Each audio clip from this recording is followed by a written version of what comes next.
We're talking about nursing, healthcare, leadership, recovery, and senior living. The show brings the best in the industry to you because it's about you.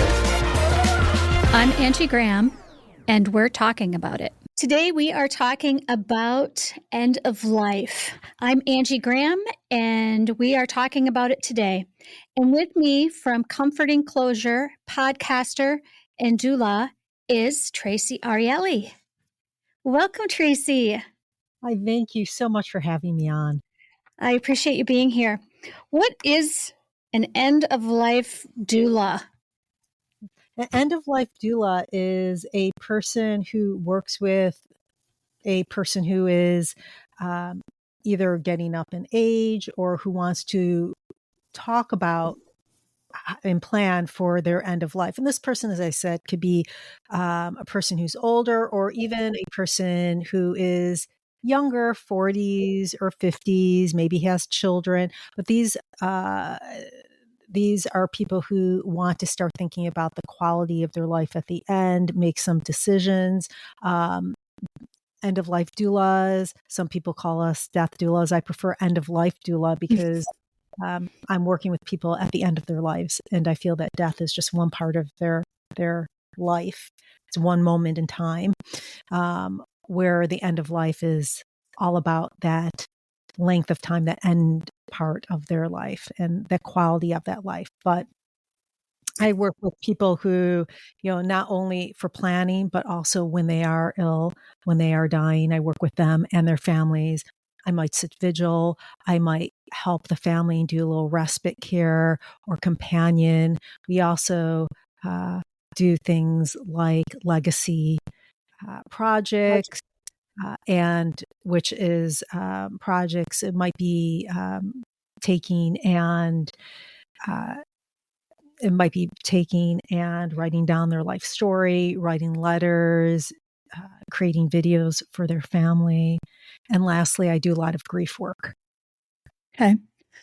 When do you find, or is there an age that's more common when people start thinking about their immortality?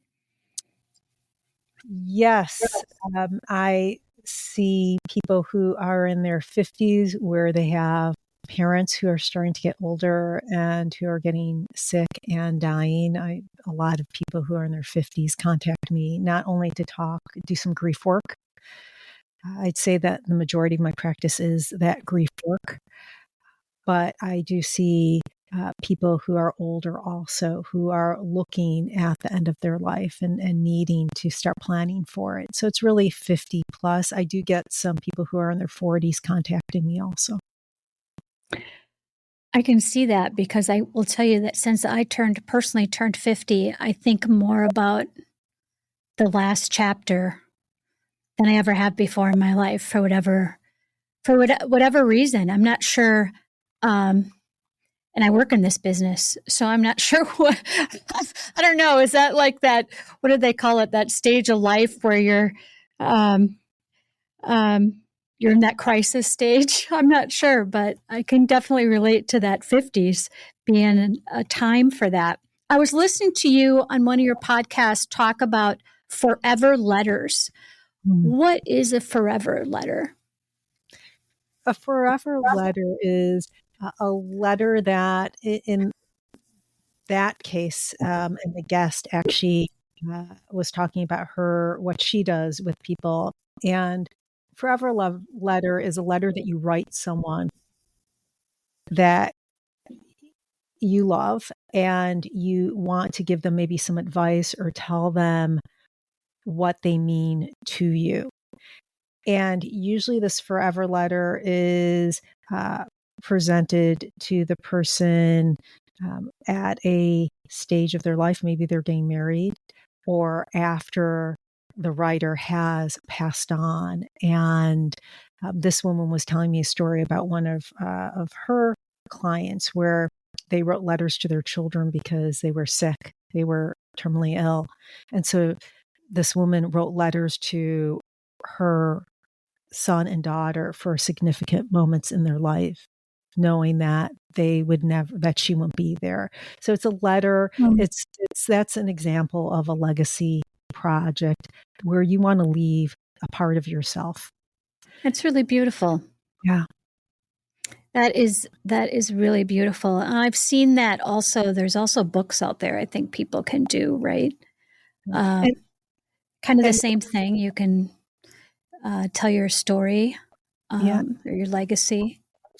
I personally love doing it on video just because I'm impartial to video, because then you can really see the person and hear them. I know for me personally, when I got married, we did a lot of course, we did a videographer, and we did like a When Harry Met Sally. As Oren and I talked about our love story. My parents did, and his parents did, and then my grandmother was our only remaining grandparent between Oren and I. And she sat down and she talked about how she met my grandfather, and it's a story that we never heard before. And this is the only video we have of my grandmother. And when she passed away, everyone wanted it. And so it is a piece of her to hear her voice. Tell her story is so profound and so impactful. And my nieces and nephew, they met my grandmother when they were very young, but this is the only part of her that they have. So when someone reaches out to you, I have so many questions, so bear with me. And they're like popping up all over the place as we're having this conversation. So when someone reaches out to you, what are the goals that they're hoping for in their planning?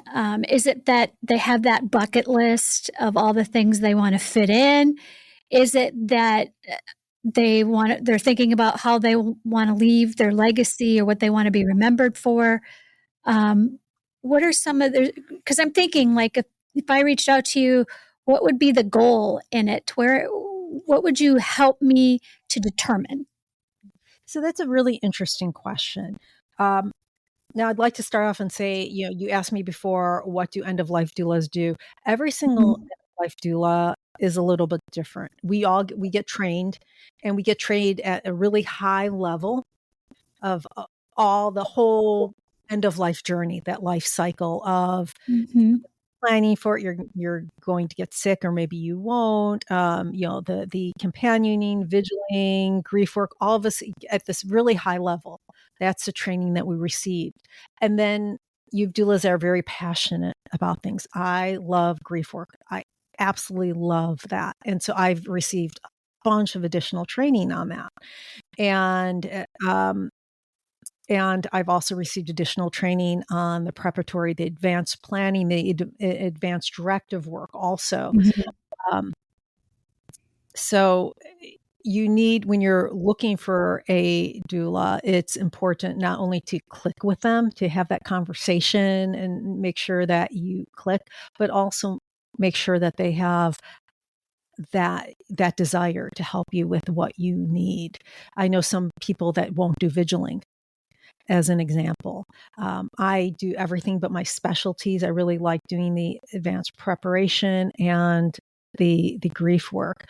When I work with a client, I always meet with them before and figure out what they need. Every single person is different. As an example, I'm working with someone right now who has stage 4 cancer, and but he's not in hospice. He's not anywhere that he is going to pass away or die anytime soon. But we are doing things like his advanced directive work, and talking, not only, I'm not only walking him through what some of those things really mean, CPR and some of the other life sustaining measures, but we're making sure that he has the correct proxies, healthcare proxies, and having that conversation, then having a conversation with his family about his wants and his needs. So it's a bunch of conversations. The majority of that is the conversations that need to happen. So a lot of conversations, a lot of setting expectations, a lot of figuring out what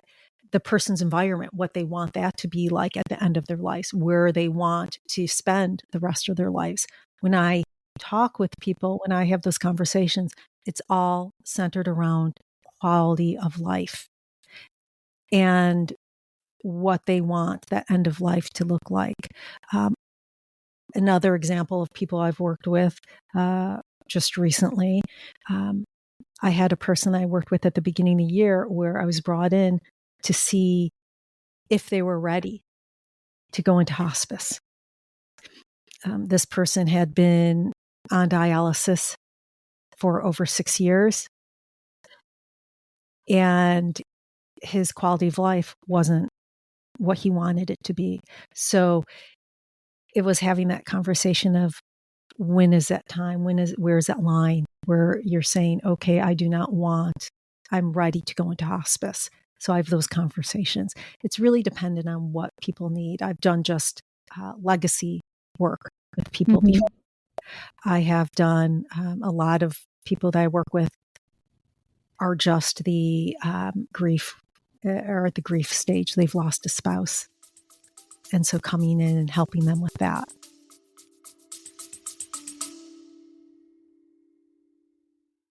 We're Talking About It is brought to you by Our House Senior Living. Visit us at ourhouseseniorliving.com. Such a gift to give a family their advance directives. I don't think that people understand what a gift that is, to know, for adult children, to know exactly what your parents wanted and you just execute their wishes. It makes things so much easier on the family. When my stepdad just recently passed away, he had all of his funeral plans were done. And it was such a gift because we didn't have to decide what he had picked it out down to the spray of flowers that he wanted for the casket. Like, it just was such a gift because there was no, well, I think he would like this, or would he like this? Like, we just knew this is what he wanted. And it was such a gift because the funeral director had all of this stuff. And it was amazing that we just said, okay, the time has come. And he said, great, we'll get everything done. And we didn't have to second guess anything. He had it down to the exactly what he wanted to happen, and they made all the arrangements. And for us family members, we just had to show up. So it was such a gift. That was my personal experience. And even when, you have loved ones that move into assisted living, and when they'll say, mom and dad, this is what they wanted. And they had it all figured out. It's such a gift to the family. Something we don't think about often enough. I love that you call it a gift. I've always said that advanced planning is one of the greatest gifts you could give your family, so that after you pass away, they are focusing on being a family and in grieving versus running to the bank or trying to figure out your utilities. I'll give you an example of my own. Both my parents are still alive and are still well. I've told this story before on my podcast, but I think it's a great one to continue to keep on telling. My father and my mother are wonderful at preparation. And I remember them having the conversation with us. I went back home. I'm from Chicago originally, live out in California now, but I went home and they took me and my two older brothers and reviewed their will with us. And so it was all, the things, who's getting what, who gets the quilt, the needle point, and who gets the dishes and all of that kind of stuff. And then at the end of that, my oldest brother, he asked, what do you want? Do you have some of your health directives in here? What do you want? Do you want CPR? Or do you want, and my dad's, I want CPR. I want, and so we were talking about it, but they were really uncomfortable, especially my father, with talking about those end of life steps. So they didn't document it. They didn't have an advance directive. I found that through this conversation, my oldest brother and I had very different ideas about what was okay at the end of life. And I told my parents, listen, the things are fine. It's not going to break us apart, my brothers and I apart when you guys pass away. But I'll tell you what will, tear us apart. If I see you in a feeding tube, or I see you, if I see you with a feeding tube, or I see you really uncomfortable. And since Mark is the oldest sibling, he is the proxy, the healthcare proxy. And I said, but unless you tell us what you want, and I see you're really uncomfortable, my brother and I are disagreeing, that's what's really going to tear us apart. And so fast forward a few months after that, I'm visiting my parents in Florida. They go down there during winter. And my father, we're out with him. He has a stroke. And we run to the hospital, and my father's fully cognizant, luckily, and the doctor walks in and says, Mr. Stull, I need to know, do you want CPR? My dad's like, yeah, I want CPR. You keep waking me. And I said, Dad, but wait a minute, you're claustrophobic. And you've told me you do not want to be hooked up to a ventilator. And my father said, no, definitely not. There's no way I want to be on a ventilator. And I turned to the doctor and I said, Doctor, what is the likelihood that my father, who's in his 80s, will have, you'll break his sternum or his ribs when you do CPR, and he'll have to be put on a ventilator? And the doctor said, yes, that will happen. And then I did a follow-up question. I said, Doctor, and what's the likelihood that even after he receives CPR, that he will be able to walk out of here okay? And the doctor turned, looked down. I felt really sorry for the doctor. He was this young guy. And he said, not very good. And I said, yeah, in fact, statistically, a person who's in their 80s, they only have about a 7 to 17% chance of survival after receiving CPR in the hospital. And that's not even talking about outside of the hospital who receive CPR. And then my father, he is so cute. He said, Traci, I'm only 18, I'm only 80, and I work out.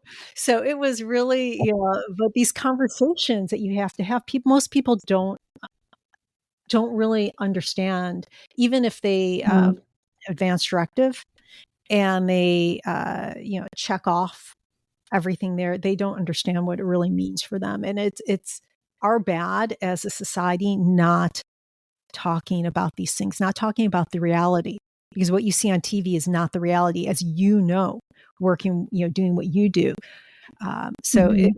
As a community, as a society, we need to be doing a better job at talking about the realities. Right. And, because they don't understand these things, for example, like hospice services, people just assume you have to be on your deathbed to have hospice services. And that's not the case at all.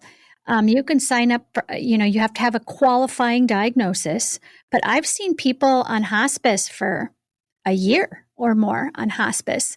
They got a diagnosis and they get all the benefits of those supportive services throughout the decline while they're going through that. And I've seen far too many families wait too long where they could have had the benefit of having these services for their loved one, but instead they wait until they're bedbound, for example, and before they'll utilize hospice services.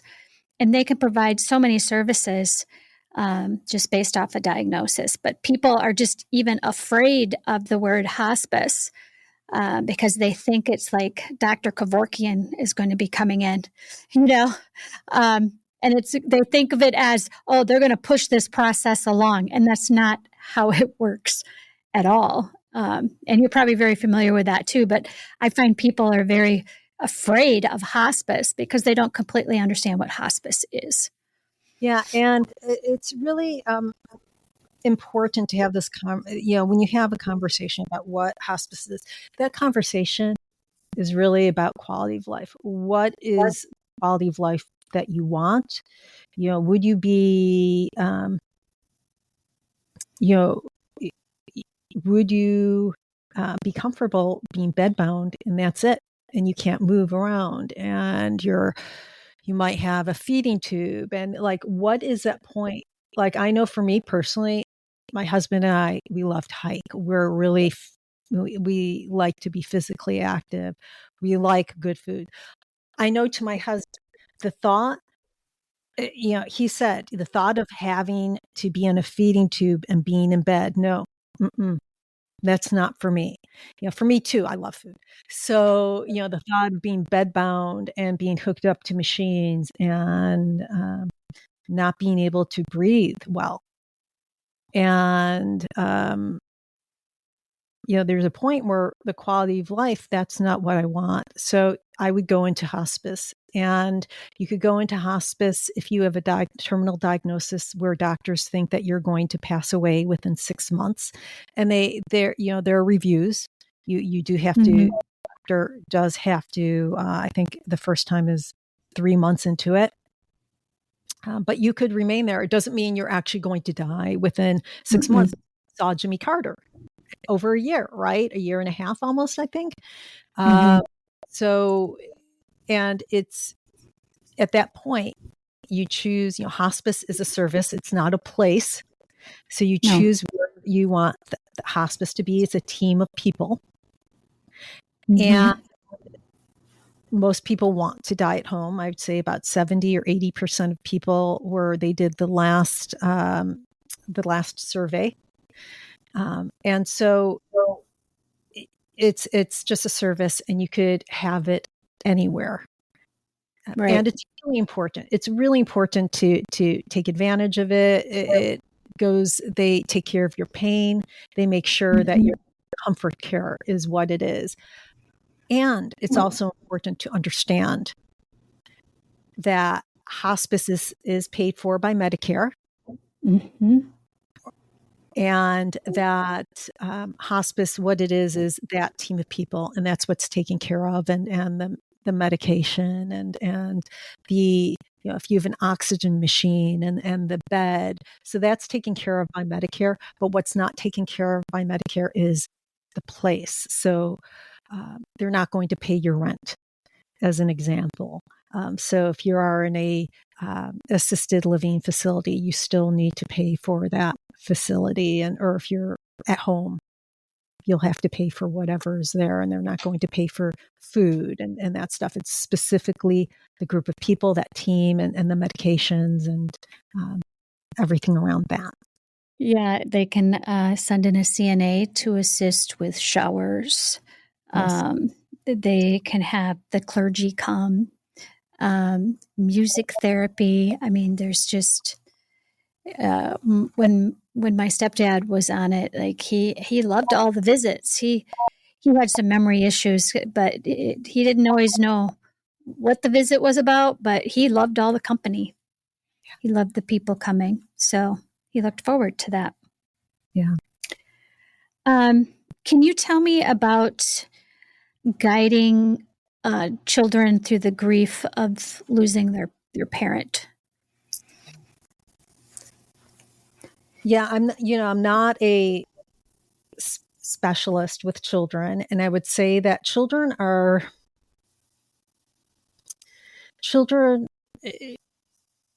how they process grief is really natural, is really honest.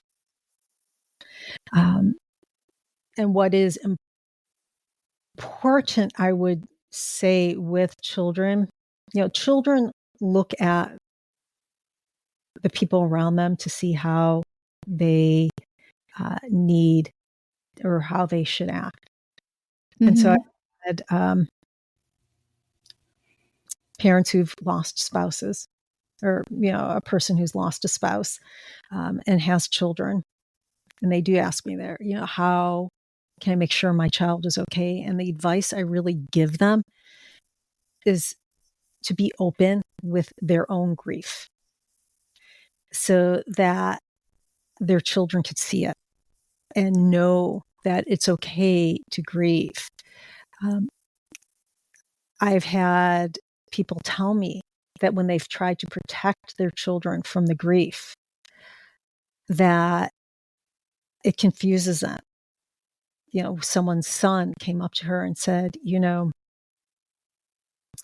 I'm really confused because I feel sad. And no one else feels sad, but I feel sad. Is there something wrong with me? Powerful. And she had the conversation with him about her feelings. So I think that because we're in such a grief adverse society, that we do try to protect our children.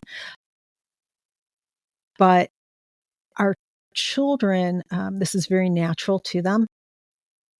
And what they'll usually do is they'll process it, they'll feel what they need to feel, and then they will self-regulate. So they'll go out and they'll start playing. I mean, it'll be very sudden. They're grieving and they're okay, let's go play. Or, let's go read a book. Or, okay, they self-regulate very naturally. And yes, sometimes you do have acting out, which is natural. Sometimes you have kids that regress back to an earlier stage. They might want more time and attention. They might become a little more clingy. They might need that extra time. But I think the most important thing is to be really honest with your grief and to allow them to see you grieve.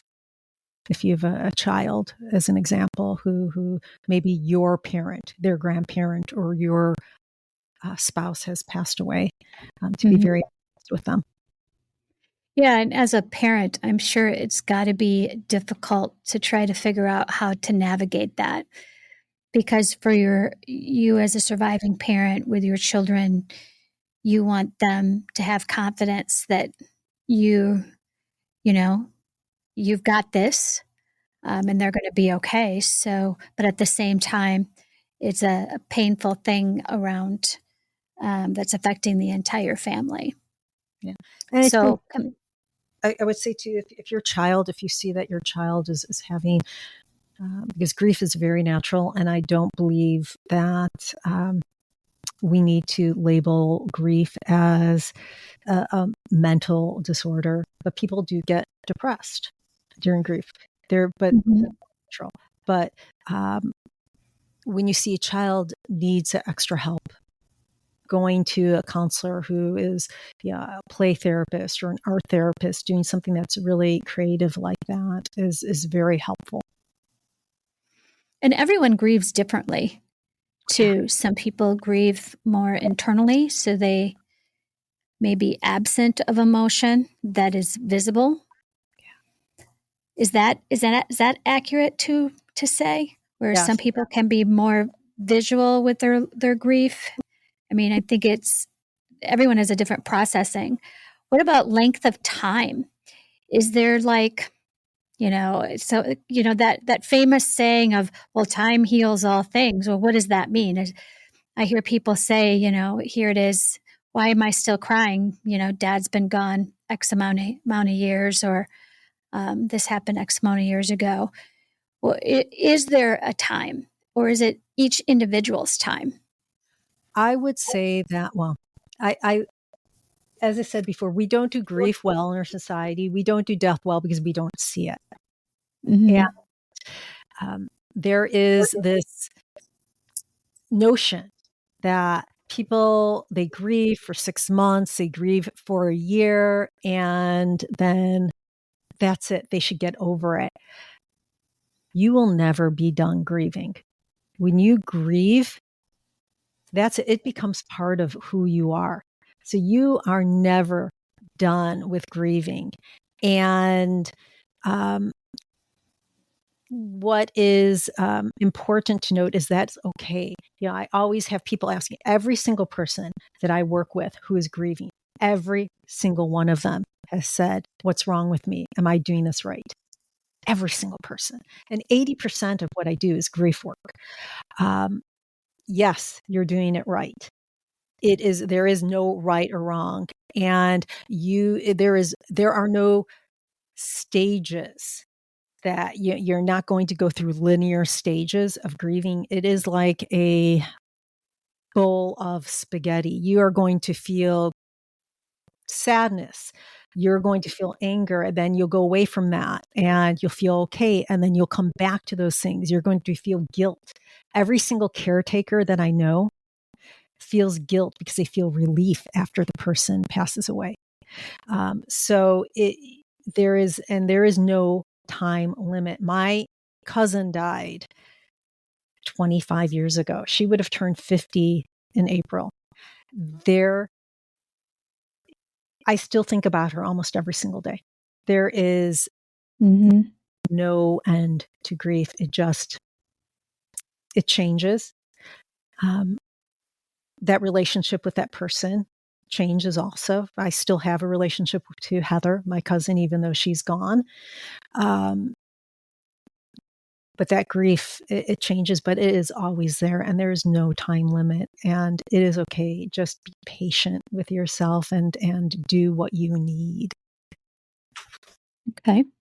I know as a family, my dad, it's been about, well, it was 2001, so we're closing in on almost 25 years. But when all of us kids get together, and I'm the youngest of 7, so there's a bunch of us, we always, sooner or later, we end up talking about dad in some way, about growing up, the crazy stuff he did, and we will laugh about it, but I think we just honor his memory, and it's still a way that when we all get together and he's still not there, and I think about that too, when he first passed away. For the first several years, I was kind of fixated on what he was missing. Like, my mind would think, man, I really wish he was here for this, or I really wish he was, here for that, and then that changed over time. Of talking about him was just a way to remember and think about the good times. And now I think about so much has happened in life, and I no longer focus on what he missed, or he wasn't here for this event or a wedding or so it does change over time. Yeah, for sure. It does change. And I want people to know that it's not just a year. I think people feel so awful after that first year. And when they start feeling really bad at year 2, I have so many clients who are rounding that first year corner or are in the second year, and who ask me, what's wrong with me? It's been over a year. I'm in my second year, and that second year is often harder than the first because people do expect you, unfortunately, to be over it. But no, that's our society. I mean, our society, corporate America, you only have 3 days off of work for bereavement. In our like 3 days. Really? Your spouse dies and you have 3 days off? I mean, most companies are much better but at providing more time off, but legally 3 days. Yeah, it's crazy. One of your most recent podcast episode was titled Death with Dignity in Switzerland. Tell us a little bit about that. That was the only episode, I think, where we almost had to stop. It was so emotional. I'm a really big advocate of death with dignity, medical aid in dying in Canada. It's medical assistance in dying. In Switzerland, it's assisted suicide, called, even though I hate that term, assisted suicide. I'm a really big advocate of it. I think that people, it's just a question of autonomy. And when we want our lives to end because of quality of life. And in the United States, there are 10 states in the District of Columbia where it's legal to receive medical aid in dying. And there are rules. You have to be at the 6-month mark, or the doctors have to believe that you have less than 6 months to live. And you have to be fully cognizant. You need to be able to speak for yourself. and you need to be able to self-administer and of the medication that will end your life. This one person, this one man, he had dementia. When you have dementia, medical MAID, it's MAID for short, MAID is not an option, because when you get to that 6-month mark of you're going to die within six months, you're no longer able to speak for yourself and to make those decisions, usually. And so then you don't qualify. In that one episode, Erica's husband, John, he had Alzheimer's. And he knew from the beginning that he wanted to do medical aid in dying. He knew that he knew at a certain point that he wouldn't want to live. In the United States, as I said, when you have dementia, by the time you're bad enough, you don't have the faculties to make those decisions. So they decided to go to Switzerland. And in Switzerland, all you need are there's a list of things, but one of them is that you don't need that 6-month diagnosis. So you don't have to be terminally ill, or you don't need to have that that doctors notice that they believe you're going to die within 6 months. So they went there, and they performed medical assistance in dying, or assisted suicide, as it's called in Switzerland, there. And so in that episode, she went through in very minute detail the experience, and it was it's an amazing story. But it is also it was a very difficult story to listen to and to talk about. Sure.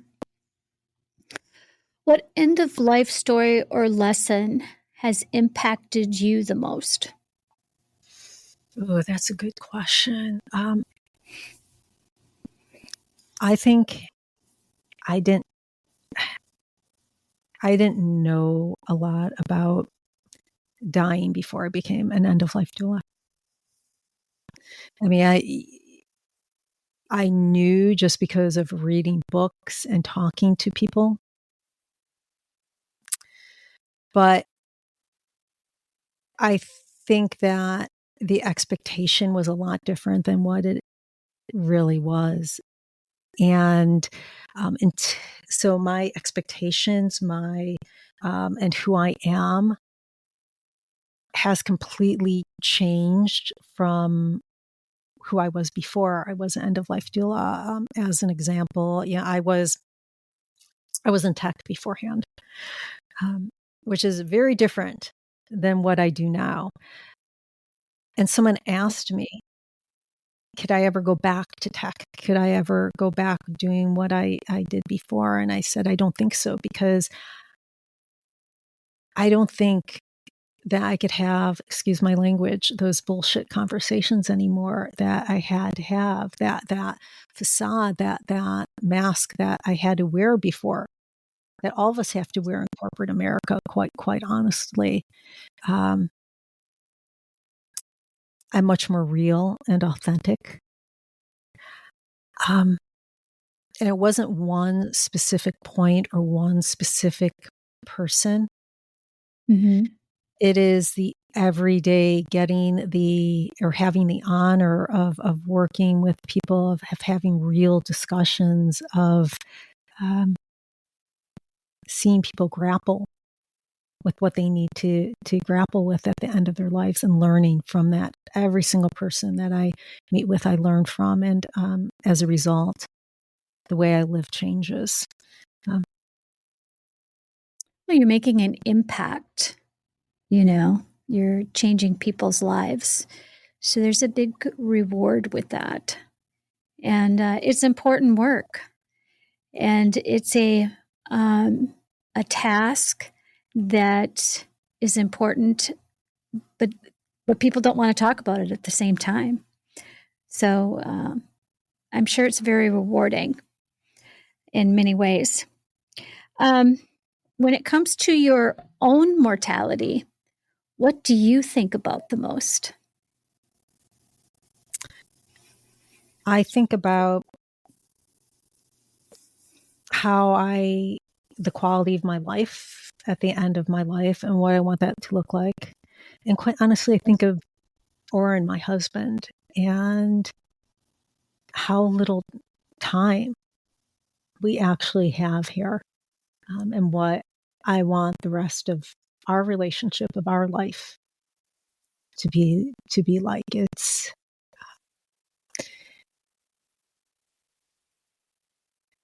Life goes really fast.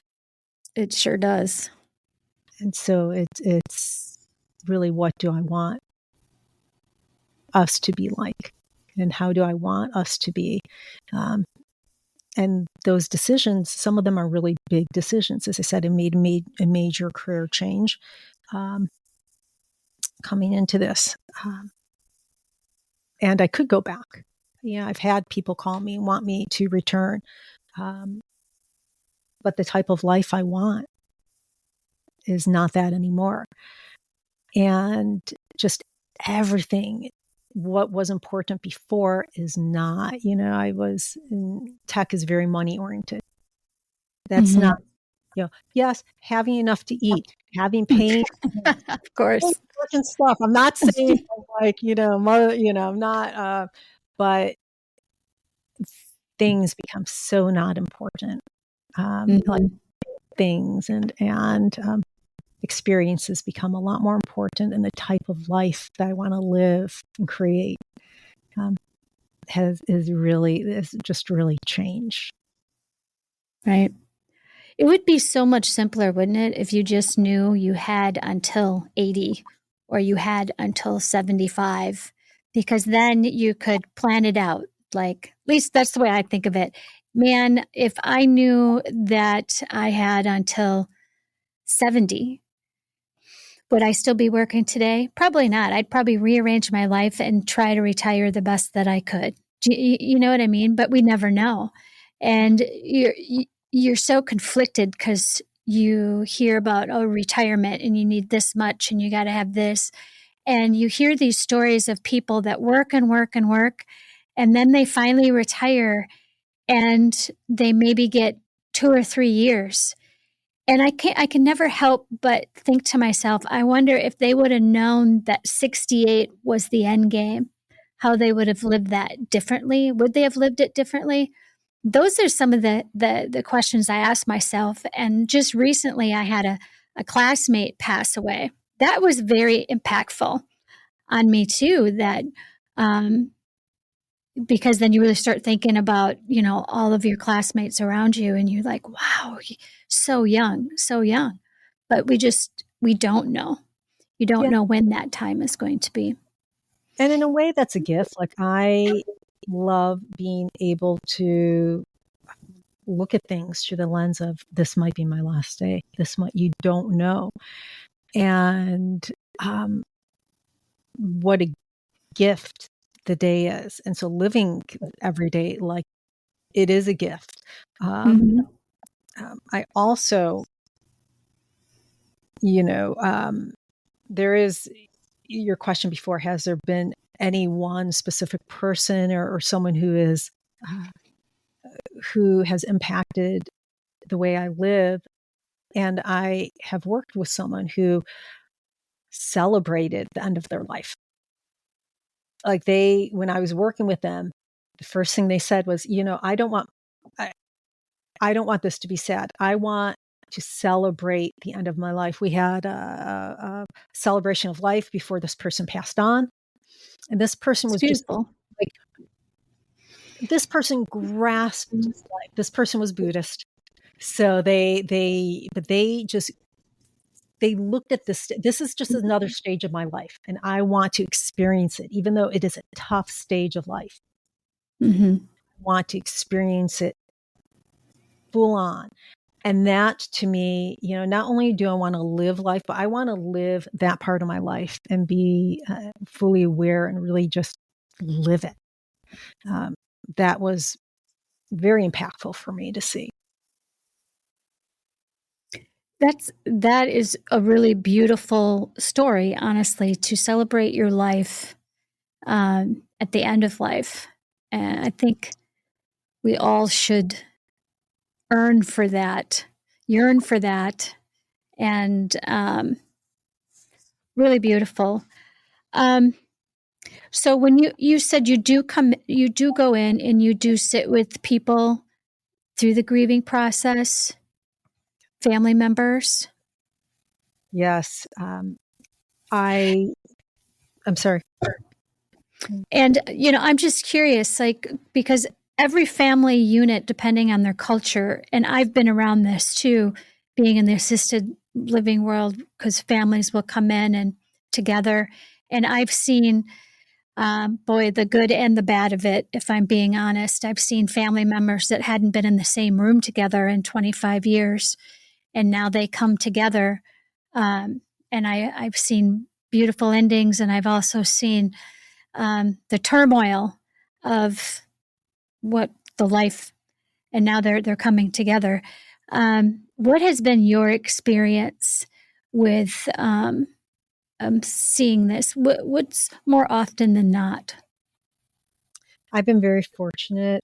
I have seen most of the time very good endings where families were, during the dying process, that families were very supportive of one another and very supportive of the person that was passing away, that was dying. There have been times where it hasn't been as nice as that. It is a very emotional time. I've been involved where family members, they hadn't spoken with each other, as you said, in years. And they were brought in and there was some healing. And depending on where the person is during that transition, I've been present and worked with people who have said, I haven't talked to so-and-so in a number of years, and I want to talk to that person. I want to take and amend that relationship before I pass away. So I've been at points where I had to reach out to family members where they have been estranged for a number of years and to work on that. When you know you're dying, or when a person knows they're dying, some of those ego-driven behaviors kind of the door. But most of the time, families, it's a high pressure situation, and having someone there, a third party that's there to not only educate, but is there to walk with the family, walk alongside them, is really helpful. And so that's what I do. I take and I support the family, educate them on what they might or might not see. It's a really scary time because most family members, most people haven't seen people die and they don't know. Yeah. And so again, it's not the easiest of things, but having someone, when I'm there and I'm helping families and I'm walking alongside them, I'm there to help calm things down and to help support them. And every family is different. Every family is different. Yes, every family is different. And I will say the majority of the families I experienced too came together with grace and during those times. But, and that's, I think, the majority. Such an important topic that we don't talk enough about. And I really appreciate you coming on, sharing your experience with us today. And the end of life, we said we would talk about it, and we did. Thank you, Traci. For more information, we can contact you. Where can we find you?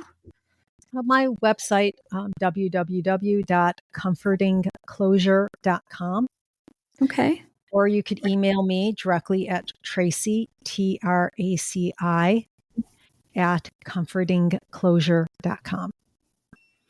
Well, I really appreciate the conversation, having you on the show, and some real insightful things came out of this, and that I know that the audience can gain from. So thank you so much for coming on. Thank you for having me. You can find the We're Talking About It podcast on YouTube, YouTube Music, Spotify, Amazon Music, and don't forget to like, follow, and subscribe.